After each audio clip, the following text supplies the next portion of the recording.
Osmo Pocket 3. One of the most exciting camera releases of all time. I've had it now for a year and I want to share some of my opinions on the camera and also what you can do to better improve your use with the camera. I will say right now that there are a few flaws and things to change in the settings before you start recording your first video. If this is your first time joining the channel, welcome. My name is Devin Zacharias, and if you're a returning subscriber, thank you so much. I appreciate you coming by once more. So for the videos that I've recorded over the last bit, despite me not posting them, I've been in China, Indonesia, and Taiwan, and I have lots of videos that I want to include into this video showcasing just how great the Pocket 3 is. Over the last year, I've owned this camera twice, purchasing it on two separate occasions. I'm not sure why I sold it the first time, because I actually really did like it. I just felt that it didn't really have the versatility that I needed in a camera, especially for something like real estate video. When I ended up looking for the camera the second time, it was before the tariff talk happened, and it was actually discounted quite heavily. I ended up picking it up for much less than I sold it the first time, so win-win. People have questioned this camera's durability for a long time. I mean, it's a fair point. The overall footprint of it is quite small, so you would imagine that it would probably break quite easily, but this hasn't been the case. I've seen very few people complain about this camera breaking even when dropped several times. Rather the opposite. Because of this, the second time I bought it, I never actually purchased DJI Care, so I've been kind of just risking it with this one, but this camera is durable. I really do not baby it, and it still performs exactly the way it should. At just 179 grams, the Pocket 3 boasts an impressive 1-inch sensor. So for now, the Pocket cameras are still pocketable, which is a real joy to have this fit into your pocket, your purse, whatever you need it to fit into. It really makes for it to be extremely portable. It's really impressive that the Pocket 3 at 179 grams is as capable as it is. I mean, you have the ability to shoot log, 4K 120 footage. Just at that weight and at this size here, you really cannot beat it. Like, I'm recording this right now on the Pocket 3, and I want to try and make almost all of the content today with the Pocket 3. I feel like when reviewers review cameras and they're recording it with something different, it really kind of takes you away from the actual essence of what the camera is. So expect, if you see any video today, it to be shot with the Pocket 3 unless it's recording a video of the Pocket 3. So what makes this camera one of the best cameras in the industry? The flippy screen on it, I think, is a big reason for the success of this camera. To be able to see yourself, which for some reason I have the screen pointed away from me for some reason right now. I don't know why. Maybe a little rusty here. As I was saying, maybe we can point it up a little bit. Yeah, just go up a little bit. The flippy screen on the camera, I think, is a big reason for the success of this. To be able to see yourself recording, see the audio levels. I mean, it really is a dream for solo content creators. The easy use of this camera is what really sets it apart from most things.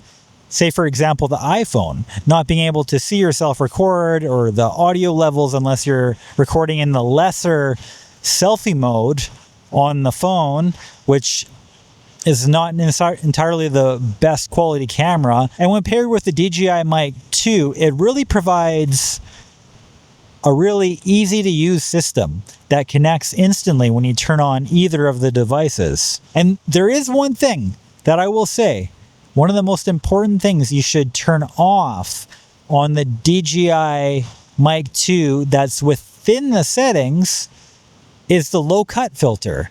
And this can really harm the audio on your videos. So if you want to turn off your low cut filter, just go into the settings cogwheel, wireless mic, scroll down to low cut, and turn that off. For the longest time, I left that on, and I believe it is a setting that is on automatically on these cameras, and it will really harm your audio. So if you care at all about having decent audio, turn that off immediately. I mean, it honestly seems like a bug. I don't understand the use of the low cut filter, so just turn it off. Turn it off. Come on, turn it off. The locked horizon setting on this has to be one of the best settings for beginner or amateur filmmakers. To be able to lock the horizons, it creates a much more natural professional look that you see in almost all films and videos by professionals. To be able to lock down the verticals makes a huge difference, especially when you're filming in like the city or something like that. By just having it on that mode, everything will look so much more professional. So I highly recommend you use that setting, and it's one of the best settings on the camera. Now, if you want to do some more creative shots, some FPV style shots, then you can turn it on to FPV mode, or also what's the other mode on it? The other mode on it is called the follow mode. Now, the follow mode is suitable for most scenarios, they say, including vlogs and selfie videos. So face tracking is great on this, but there are some downsides, especially when people move a little bit. It's great that it can follow you. Oh, it already lost me. So I wasn't going to get into this point quite yet, but it's not perfect. It can track, and it does so quite well quite often. I mean, maybe I was a little bit close last time, but I can see it still following me now. But one of the main issues that I have with it is if you move around just a little bit, it's always adjusting. So it doesn't necessarily have any way of just making adjustments when you move a good distance out of frame. It's just always following you until it's not, which, hello? I don't know what it got lost on there, but yeah, sometimes it gets stuck just like that. So the tracking on this could be improved. Maybe it's because it couldn't see my face anymore. Let's try and, no, it really likes to lose me here. So ultimately, you're going to want to do most of your scenes with the tracking mode off. So a scene like this, just leave it stationary. Don't try and have it track you, because I mean, it can create quite unprofessional looking footage, and a stationary camera in the same place actually makes for a really nice shot. I heard that Casey Neistat never actually even does any sort of panning shots at all. He only sticks with stationary. So something a little interesting to think about, and can do something like this and make a nice dramatic shot. With a 30-watt wall charger, you're able to charge this device in only 27 minutes. It's actually pretty impressive watching the device charge up compared to, say, something like my Nikon Z6 III. Like, as you're watching it, it's just going up 1, 2, 3, 4, 5. Like, it's really fast. So if you need to use this camera on the go, I honestly would advise just buying like a portable charger. You don't need extra batteries with this, or like an extended battery stick, because not only does it charge fast, it lasts a long time. I've never had this die on me halfway through a day or 3/4 of the way through the day. The battery is remarkably good. So I have found with the DJI Mic 2, when paired with this camera, it actually operates much better than when I'm using my receiver on my other cameras. For example, my Z6 III, my S1, or my old A7C II. The audio that goes into this camera just sounds much better and requires much less tweaking in post. It's kind of funny. I was trying to rent a scooter over here by the pier. One that was a little bit better than what I have currently, with phone mount, and the guy just said no. No to me. I don't know what it is about me, but I get that a lot in Taiwan. People just say no. I don't know. Would you say no to me? Probably. This is obviously one of the most common cameras on the market today. almost every content creator is using it. When I was abroad, I saw so many people using this camera. There are some ways if you want to kind of make your footage stand out among the rest. I mean, you can use things like dehancer, just have like a creative color grade using the D-Log M, which is my most preferred log type. I think you get the most range out of D-Log M. It's pretty easy to edit as well. Besides the log type and the grading, I mean, adding filters on the camera can be a really great thing in order to kind of change the look of your video. I've been using the newer 1/8 diffusion filter, and I haven't taken it off actually since I bought it, and it stayed on there like really well. And I think I paid like maybe $30, which is a lot of money for a filter like this big, but it's been extremely useful for me, and I think it creates like a bit of a nice haze in the background there in the highlights. And yeah, personally, I think it looks good, and it just makes your footage look a little bit different from everyone else. As for ND filters, when talking about filters to make your footage maybe look a little bit better, you see a lot of people mention online that they use ND filters. I'm sure a lot of it is paid sponsorships, which, I mean, I get that, why the content creators are posting those videos, but I honestly don't think the ND filters are all that necessary. I know it's a bit of a hot take. I know everyone says that motion blur is the be-all end-all of video making, but I think honestly for YouTube videos, people just don't really care too much. I mean, it's all about how people consume the videos, and I think a lot of people are consuming these videos like this while doing other tasks and passing. Do people really care about motion blur? I don't know. I think it's a little bit overhyped, and by purchasing these NDs, it really gets in the way of the overall flow. And this is like the ease of use flow that you get when shooting on the DJI Pocket 3. People buy this camera so they can just pull it out and start recording within a couple seconds. Now, I mean, I guess you can leave an ND filter on, but there's still lots of tweaking that you have to do. And then also, if it's not a variable, you have to change them out based on the lighting in the scene, or if it's a variable, you have to adjust it by switching it. And yeah, I mean, I don't see the point in the ND filters when using the DJI Pocket 3. Oh my god, I have an ant inside my pants. I am going to try and kill it away from the video. Okay.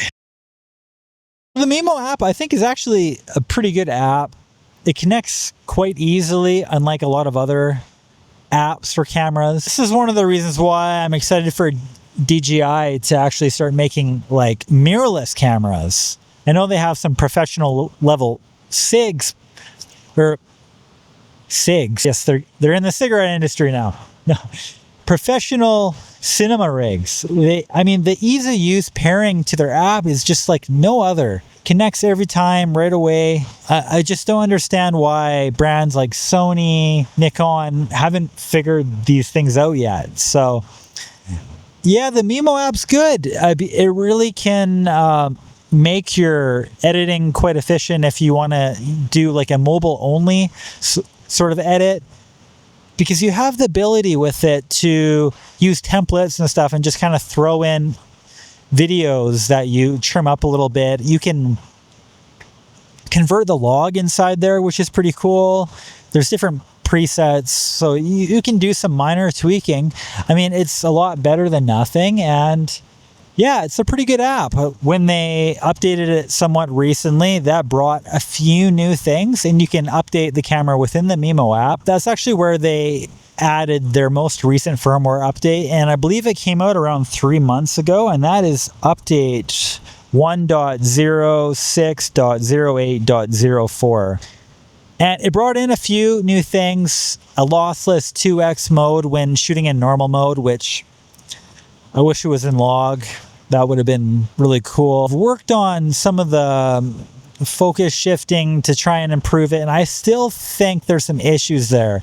And then also they added ability to add log when using it as a webcam, and It's not entirely useful for me, but you know, I'm really happy that they're still updating this camera. It's definitely a welcome thing for them to do. So I think one thing that a lot of people worry about is the high ISO noise. I mean, some people worry about it, other people add more into their shot, but let's just do a bit of an example here. When looking to change ISO on the go, if you're shooting in manual mode, you're unable to make any adjustments in camera while you're recording. So you're going to have to pause your video and then start over again in order to change these settings. So now let's tweak some of the settings. So in order to test the ISO performance on this, we're going to start off at 200 ISO where there shouldn't be any noise, and we're going to go all the way up to 3200, a place where a lot of people like to avoid. A lot of people like to stop at around 1600. So now we're going to raise the ISO a little bit. Now recording in 400 ISO. This is now 800 ISO. This is now 1600 ISO. This is now 3200 ISO. 200 ISO with denoise on. 400 ISO with denoise on. This is now 800 ISO. 1600 ISO. This is now 3200 ISO. I'm going to include some nighttime walking footage. I think I did probably the most of that through Taiwan. And I want you to just see if this camera does the job for you. I think if you're not trying to boost the shadows too much with this and you're metering mostly the highlights, this camera does a really good job walking around, and I don't think it really can be beat, especially with how discreet it is. People don't look at you the same way as if you're walking around with another camera, based on the fact that you don't even have to be pointing the camera straight up. You can kind of have it tilted at an angle like this, and it will still have its focus be straight ahead if you choose to have it set up that way, which is awesome for if you're walking in bad areas and bad neighborhoods. Is this camera for you is the question you have to ask when thinking about if you want to buy this. If you're a photographer mostly, I would say no, it's not the right camera for you, based on the fact that you're going to have to bring 2 additional cameras now when you go out. Looking back now on my previous vacation, I think by bringing the Pocket 3 and the Fuji with me on walks, I think the weight was around the exact same as if I would have brought the Nikon Z6 III and a small lens compared to the Fuji X-T1 and the DJI Pocket. So I kind of actually regret using this camera on the last trip. And this is mostly due to the fact that I'm a photographer first. If you're a photographer first, I would actually recommend buying something like the Fuji XM5, a camera that is quite small, can shoot log footage, super versatile. I mean, having the gimbal is really nice, but if you're a photographer first, I would pick something like that instead if you want something still that's really small, compact, and does both. But if you mostly shoot video, I see absolutely no problem using this as your one and only camera, especially while traveling. I mean, right now, I'm shooting this with a 1.2x zoom in, and I mean, it's really versatile for the fact that you can do this. You can adjust quite easily. I mean, you can zoom in if you want, and it doesn't seem like it degrades the footage that much when you do this, right? It's just a great video camera, and like even for studio shots, you can see that it does quite well in a studio environment. I think the ISO noise is good. Like, it's not too bad at all. With this camera's 20 millimeter focal length, it's quite versatile, being able to record yourself, record others, indoor work. And if you do want to shoot down to 50 millimeters, there are options as well for the 15 millimeter wide angle lens. And this will have quite a bit of distortion, which you should know going into it. So you're going to have to be able to fix that distortion in your post-processing video app, which is available in DaVinci Resolve and other video apps. So it's not too hard to do, but you should know that if you are using it for something like real estate video, you're going to have to fix that distortion before setting it off, because otherwise the verticals will be like entirely warped. That's something you have to do. There also is a medium telephoto lens with the 40 millimeter, which is cool, but I haven't really noticed much positive results with it yet, so I haven't jumped on it yet. And another thing you have to think about as well with some of these filters is whether or not it closes back in on itself. Then you have to take it off every time before you turn it off, otherwise it will get stuck and it won't properly retract into its off position.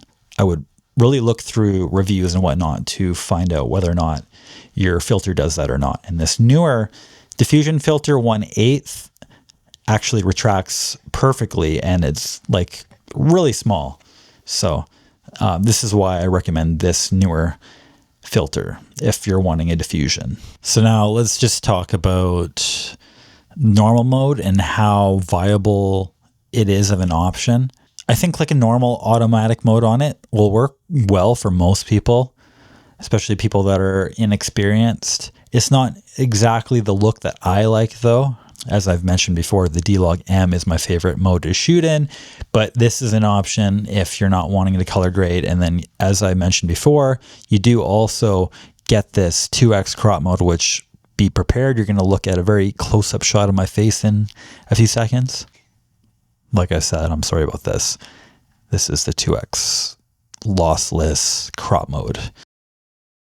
How do I rank the enjoyment factor using this out of all other cameras I have? I'd say this is my favorite video camera to shoot with, without a doubt. My Nikon Z6 III, it has issues. I mean, it's not as stable. It has lots of low ISO issues with noise and flickering. I think almost anyone that is a content creator would enjoy having this in their arsenal, especially with the ability to shoot in vertical videos for social media. And DJI made a really good camera here, and I'm happy that there's a company like them that are driving the industry in the right direction. And a lot of people agree with me on this. In closing, I'm really happy with what DJI did with this product. They've really set a high bar for the camera industry, especially at such a cheap price. It really makes most other value propositions look not so great in comparison when you're looking at $3,000 cameras. When you just compare the videos side by side, a lot of people cannot really tell the difference between this and, say, a Z6 III just in passing. I mean, there will be small little things, but when you have it locked down to f8 or something with a not so narrow depth of field, it's really hard to tell. And that is impressive. Are there limitations with this camera? Absolutely. But sometimes the limitations with a camera can actually increase creativity by not having to worry about all the little things like what focal length you want to shoot with, and you're not weighed down by all the decisions like what aperture you want to have it on. Having something like this camera that you just grab and go, you can focus on the storyline, and I think that's what's important, and that's the main objective when using this camera. So thank you for watching the video. I appreciate you, and I'm so sorry for being gone for so long. I have another video lined up in the near future where I'm going to talk about Dehancer. This company actually reached out to me, which I am very grateful for. And I've also have another company that has reached out to me as of recent, which I'm not going to leak the name yet, but yeah, I'm really excited with where things are going now. And I'm back and I'm ready to put things into full swing here. So thank you for watching. Take care. See you on the next one.